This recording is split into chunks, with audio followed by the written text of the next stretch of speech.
पिछले एपिसोड में हमने देखा था कि मूचेन और बाकी नॉर्थन हेवन स्पिरिचुअल एकेडमी के अंदर आ गए होते हैं, जहां आने के बाद एक सीनियर डिसाइपल जिसका नाम रेन होता है वो उन सभी को यहाँ के सारे रूल बताना शुरू कर देती है कि अगर यहाँ पर किसी भी चीज को खरीदना है तो उसके लिए स्पिरिट वैल्यू लगेंगे, उसी की मदद से तुम किसी भी चीज को खरीद सकते हो। और स्पिरिट वैल्यू बढ़ाने के लिए वहाँ पर एक कॉम्पिटिशन भी रखा जाता है जिसके अंदर फाइट मूचेन की रेन के साथ होती है। जहाँ वो फाइट काफी जबरदस्त चल रही थी, लेकिन तब भी मूचेन रेन जो उसके ज्यादा पावरफुल थी उसे हराने में कामयाब हो जाता है, जिस वजह से उसे 5000 स्पिरिट वैल्यू मिलते हैं। ये देखकर मूचेन खुश हो जाता है। इसके बाद यहाँ से ये एपिसोड शुरू होता है। तो इस एपिसोड की शुरुआत में रेन सारे लोगों से कह रही होती है, तुम नहीं जानते कि यहाँ पर इससे पहले कितने हजारों डिसाइपल आ चुके हैं, क्योंकि ये एकेडमी जो है 5 ग्रेट एकेडमी की एक एकेडमी है और यहाँ की कल्टीवेशन रिसोर्सेज बहुत ज्यादा पावरफुल है। इसी वजह से यहाँ के जो तुम्हें डिसाइपल मिलेंगे वो भी कहीं गुना ज्यादा पावरफुल होंगे, इतने पावरफुल कि जीतने को तो तुमने कभी देखा भी नहीं होगा। यहाँ पर सारे के सारे ज्यादा टॉप लेवल वाले डिसाइपल तुम्हें मिलेंगे। जिसके बाद वो सभी को एक पहाड़ के पास लेकर आती है, जिसके ऊपर जो भी डिवाइन सोल लेवल वाले पे हैं उनका नाम लिखा जाता है और उनमें से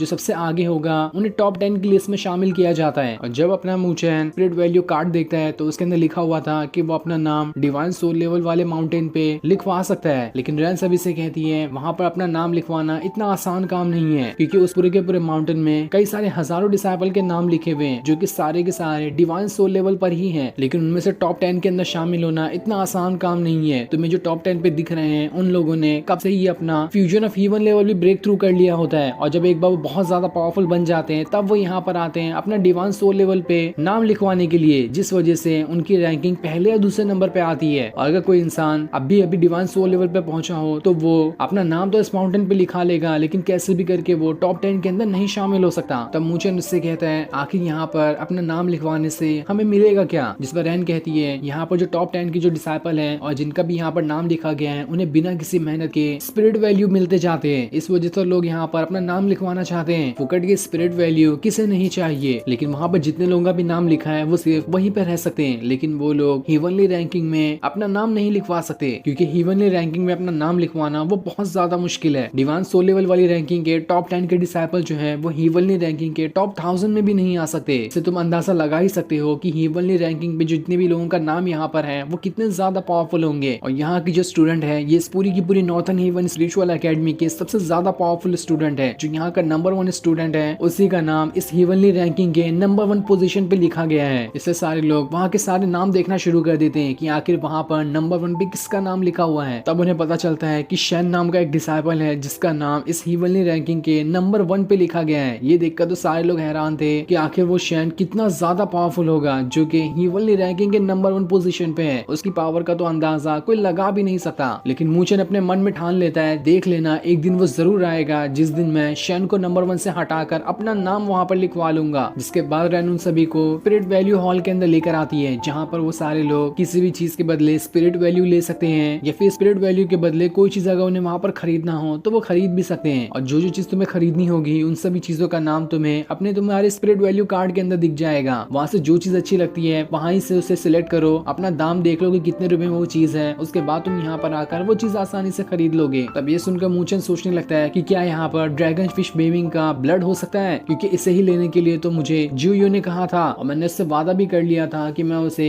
ड्रैगन फिश बेबिंग का ब्लड एसेंस ला कर दूंगा। इससे जब मुझे फ्री टाइम मिलेगा तो मैं एक बार चेक करके देखूंगा कि स्पिरिट वैल्यू हॉल के अंदर वो चीज मिलती भी है या फिर नहीं। तभी वहाँ से कुछ पावरफुल डिसाइपल का गुजर होता है, इसलिए रेन मूचेन और बाकियों को उन डिसाइपल के बारे में ही बताना शुरू कर देती है कि ये सारे लोग दूसरे नॉर्थन हीवन डोमेन से आए हैं और इसमें जो तुम लड़की देख रहे हो उसका नाम बिंग क्विंग है और ये आइस स्पिरिट रेस की एक बहुत ही ज्यादा पावरफुल जीनियस है। लेकिन मूचेन को समझ नहीं आता कि ये आइस स्पिरिट रेस क्या होता है, जिस पर रेन कहती है क्या तुम नहीं जानते मार्शल एंसेस्टर लिंगडोंग उन्होंने आइस स्पिरिट रेस को चैलेंज किया था लोअर रेल्म के अंदर, लेकिन लिंगडोंग ने पूरे के पूरे आइस स्पिरिट रेस को अकेले संभाल लिया था। इसलिए उन्होंने लिंगडोंग की वाइफ से कहा कि वो आइस स्पिरिट रेस की लीडर बन जाए, जिसके बाद से वो ही आइस स्पिरिट रेस को संभालती है और वहीं की ये जीनियस बिंग क्विंग है। जिसके बाद वहां पर मोकाई और यान होंग भी आ जाता है जिसकी मूचेन से काफी अच्छी दुश्मनी है। तब जैसे वो मूचेन को देखता है वो उसे कहता है मूचेन तुम यहाँ पर आखिर तुम यहाँ पर क्या करने के लिए आए हो? पिछली बार तो तुमने मुझे हरा दिया था लेकिन इस बार नहीं, आज मैं तुम्हें यहाँ पर हरा कर ही रहूंगा। जिस पर मूचेन भी कहता है कि अरे तुम मुझे वापस से दिख गए, लगता है पिछली बार के हाथ तुम्हें अभी तक याद नहीं है और दोबारा से हारने के लिए मेरे पास आ चुके हो। जिस पर यान होंग कहता है उसे कि स्पिरिचुअल लैंड के अंदर तो तुम काफी ज्यादा पावरफुल थे, लेकिन अभी तुम्हारी पावर को क्या हो गया, तुम तो अभी सिर्फ डिवाइन सोल लेवल के मिड स्टेज पर ही हो, इसलिए तुम मेरा मुकाबला तो जरा सा भी नहीं कर सकते। जिस पर मुचेन कहता है तुम मुझसे ज्यादा पावरफुल हो, मुझे इससे कोई फर्क नहीं पड़ता, लेकिन मैं आज भी तुम्हें उसी तरीके से हरा सकता हूँ जैसे कि मैंने पहले तुम्हें हराया था। जिस पर यान होंग कहता है मैंने सुना है तुम सिर्फ mid stage of divine soul level पर होने के बाद भी रेन को हरा दिया, जो कि middle stage of fusion of heaven level पर थी, लेकिन तुम ये मत समझना कि उसे हराने के बाद तुम मुझे भी हरा सकते हो, ये तुम्हारी सबसे बड़ी भूल होगी। इसके बाद वो अपनी पावर को एक्टिवेट करना शुरू कर देता है, इसलिए मुचेन भी उससे कहता है तो ठीक है, अब तुम भी हारने के लिए तैयार हो जाओ। जिसके बाद वो भी अपनी पावर्स को एक्टिवेट कर लेता है, लेकिन इन दोनों की फाइट होती है इससे पहले ही वहाँ पर रैन आ जाती है, जो उन दोनों की फाइट को रुका देती है और उनसे कहती है ये कोई जगह नहीं फाइट करने की, इसलिए शांत हो जाओ। इसलिए दोनों अपनी फाइट रोक कर वहाँ से आगे बढ़ने लगते हैं, लेकिन तभी दोबारा दोनों एक दूसरे के पास दोबारा से आ जाते हैं और वापस से फाइट करना शुरू कर देते हैं। पर रैन दोबारा से इन दोनों को रोक लेती है और उनसे कहती है अभी के लिए अपना गुस्सा एकदम शांत कर लो, क्योंकि कुछ दिनों बाद यहाँ पर एक मार्शल आर्ट कॉम्पिटिशन होने वाला है, अगर तुम चाहो तो उस कॉम्पिटिशन के अंदर एक दूसरे से फाइट कर सकते हो, लेकिन उससे पहले तुम बिल्कुल भी फाइट नहीं कर सकते। तब ये सुनकर यान होंग मुचेन से जाते जाते हुए कहता है देख लेना उस कॉम्पिटिशन के अंदर मैं तुझे तेरी औकात दिखा दूंगा, और इतना कहने के बाद वो वहाँ से चला जाता है। इसके बाद रैन मुचेन और बाकियों को उस जगह पर लेकर आती है जहाँ पर नए आए हुए डिसाइपल को रखा जाता है, और वहाँ पर आने के बाद मुचेन जब वहाँ के ऑरा को महसूस करता है तो वहाँ पे बहुत ज्यादा था। ये देखकर तो वो भी हैरान था कि यहाँ पर कितना ज्यादा ऑरा है, यहाँ पर बिना कुछ मेहनत किए भी अपने आप धीरे धीरे करते हुए पावर बढ़ती जाएगी। इसके बाद रैन सभी से कहती है ये वही जगह है जहाँ पर तुम रह सकते हो, और ये जगह बिल्कुल फ्री होगी क्योंकि ये जगह लेवल 4 वाली है। तब सुनर रैन से कहती है क्या हमें कुछ पावरफुल जगह लेनी होगी तो इसका किराया लगेगा या फिर वही हमारे लिए फ्री होगी। तब रैन उससे कहती है वो तुम्हारे लिए फ्री नहीं होगी, उन सभी का किराया लगता है। जैसे कि लेवल 4 वाली जगह है, अगर तुम लेवल 5 पे जाना चाहो तो तुम्हें 1 महीने के 4000 स्पिरिट वैल्यू देने होंगे, और ऐसे ही आगे बढ़ते जाता है। अगर तुम्हें सबसे ज्यादा पावरफुल यानी कि 8 लेवल वाली जगह चाहिए तो वहाँ का किराया 1 दिन का 4000 है। लेकिन यहाँ पर स्पिरिट वैल्यू गेन करना इतना मुश्किल काम भी नहीं है, तुम आसानी के साथ स्पिरिट वैल्यू गेन कर पाओगे। और उसे गेन करने के लिए तुम्हें थंडर रेल्म के अंदर जाना होगा, वहाँ जाने के बाद तुम सिर्फ 500 स्पिरिट वैल्यू के अंदर उसमें एंटर कर सकते हो, और वहाँ पर तुम अपना कल्टीवेशन करने के साथ साथ कुछ थंडर बोल्ट को जमा भी कर लेते हो, तो उसके बदले तुम्हें एक एक थंडर बोल्ट पे 200 स्पिरिट वैल्यू मिलेंगे, जो कि काफी अच्छे हैं। और थोड़ी सी कल्टीवेशन करने के बाद तुम कई सारे थंडर बोल्ट के पिल बनाते हुए उसे स्पिरिट वैल्यू हॉल के अंदर चेंज करवा सकते हो। तब मुचेन लोली से कहता है हमारे पास तो थोड़े अच्छे पैसे हैं ना, इसलिए हम एक हाई लेवल वाली जगह पर जाते हैं और वहाँ पर हम दोनों एक साथ रहेंगे, हम दोनों साथ में वहाँ का किराया देते हुए काफी सारी कल्टीवेशन रिसोर्सेज का वहाँ पर इस्तेमाल कर सकते हैं। इसके बाद वो रैन से कहता है क्या यहाँ पर कोई ऐसी जगह है जहाँ पर 2 लोग एक साथ रह सकते हैं। पर रैन कहती है हाँ ऐसी जगह है, तुम अगर टॉप लेवल वाली जगह पर जाओ तो तुम्हें वहाँ पर ऐसे घर मिलेंगे जिसमें 2 लोग एक साथ रह सकते हैं। ये सुनकर तो मुचेन की खुशी का ठिकाना नहीं रहता, और वो ल्यूली से कह लेता है कि आगे से हम हमेशा यहीं पर रहेंगे और एक साथ रहेंगे, कोई भी दुनिया की ताकत नहीं आ सकती जो हमें दोबारा से अलग कर दे। जिस पर ल्यूली भी मुचेन के साथ रहने के लिए मान जाती है। उसके बाद मुचेन और ल्यूली उस जगह पर आ जाते हैं जो जगह पर वो रहना चाहते हैं, और वहाँ आने के बाद उन्हें पता चलता है कि ये जगह तो बहुत अच्छी है और एक बड़ा सा घर होता है वो, जिस घर को देखकर मुचेन खुद में कहता है मैं तो यहाँ पर मूलिंग और बाकियों को भी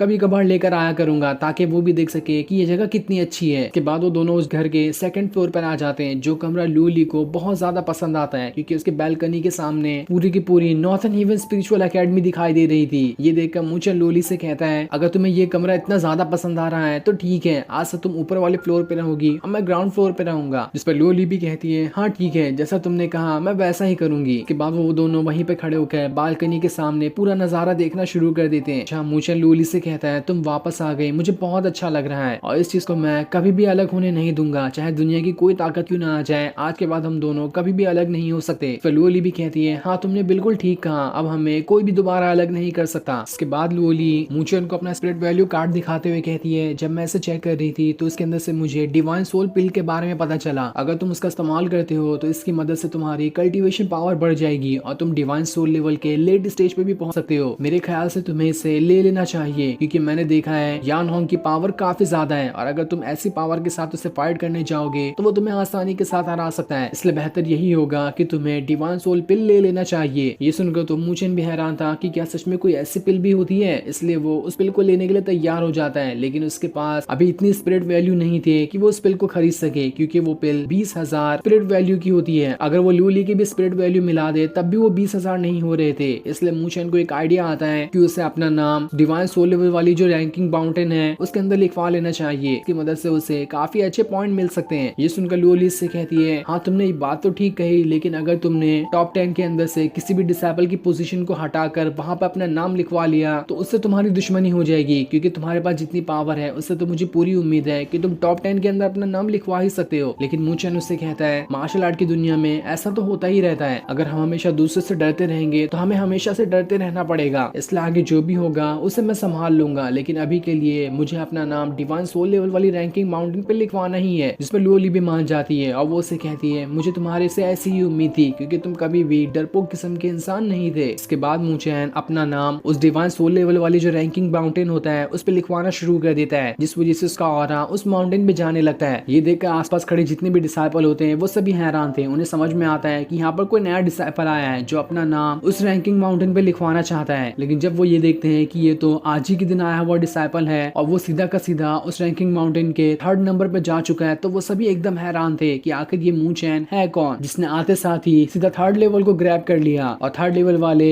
मू लुन को वहां से हटा दिया है। लेकिन मुझे इस बारे में पूरी उम्मीद है कि ये चीज मू लुन ऐसे शांति से जाने नहीं देगा, वो मू चेन के साथ जरूर फाइट करने के लिए आएगा और उसे दिखा देगा कि आखिर उसकी पोजीशन को हटाने का अंजाम क्या होता है। मू चेन ने अपना नाम वहां पर लिखवा कर बहुत बड़ी गलती कर दी है। साथ ही ये चीज देखकर रैन भी परेशान होती है कि मू चेन को इतनी ज्यादा जल्दी करने की क्या जरूरत थी, वो नहीं जानता कि मू लुन कैसे किस्म का इंसान है। तो मू लुन को भी जब इसके बारे में पता चलता है कि मू चेन ने उसकी 3rd पोजीशन को हटाकर वहां पे अपना नाम लिखवा लिया है, तो उसके गुस्से का ठिकाना नहीं रहता और वो खुद से कहता है, देख लेना मू चेन, मैं तुझे नहीं छोड़ने वाला, तो बहुत ज्यादा उड़ रहा है ना, अभी बताता हूँ कि असली 3rd पोजीशन किसकी है। तो वही मू चेन जैसे ही अपना नाम उस माउंटेन पे लिखवा लेता है, 3rd पोजीशन पे आने की वजह से उसे 20,000 स्पिरिट वैल्यू मिले थे और अब उसके पास टोटल 24,100 स्पिरिट वैल्यू हो गए होते हैं, जिसकी मदद से वो आसानी के साथ डिवाइन सोल पिल खरीद सकता है। ये चीज देखकर तो लुओली भी काफी ज्यादा खुश हो जाती है। उसके बाद मू चेन अकेले में बैठकर उस स्पिरिट वैल्यू कार्ड को देखना शुरू कर देता है ताकि ये देख सके कि इसके अंदर ड्रैगन फिश ऑफ बेमिंग का ब्लड एसेंस तो नहीं है। उसे वहां पर उसका ब्लड एसेंस दिखाई दे जाता है, लेकिन उसकी कीमत थी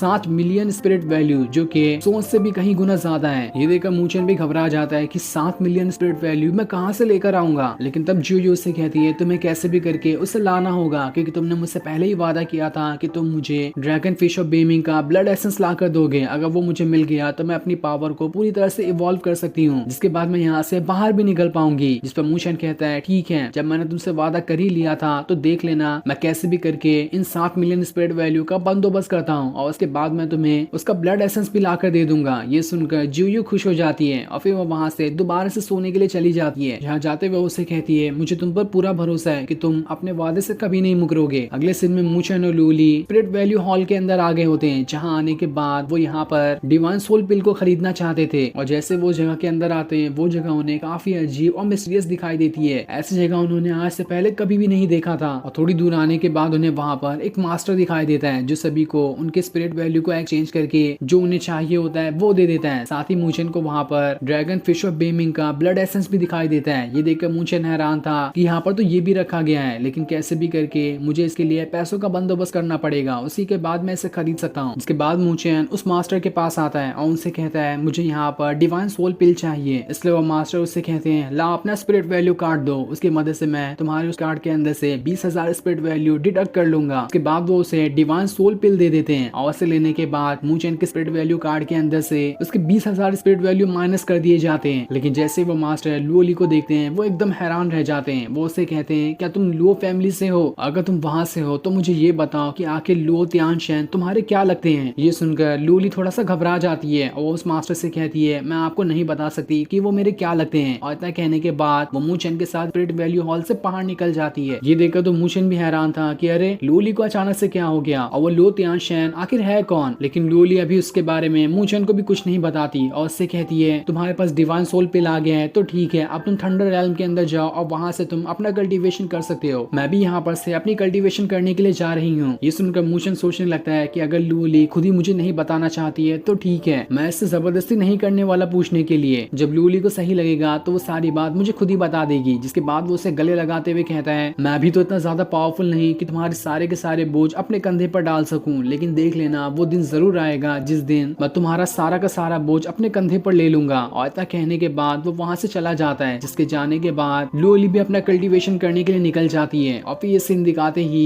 ये एपिसोड यहीं पर एंड हो जाता है। Thanks for watching.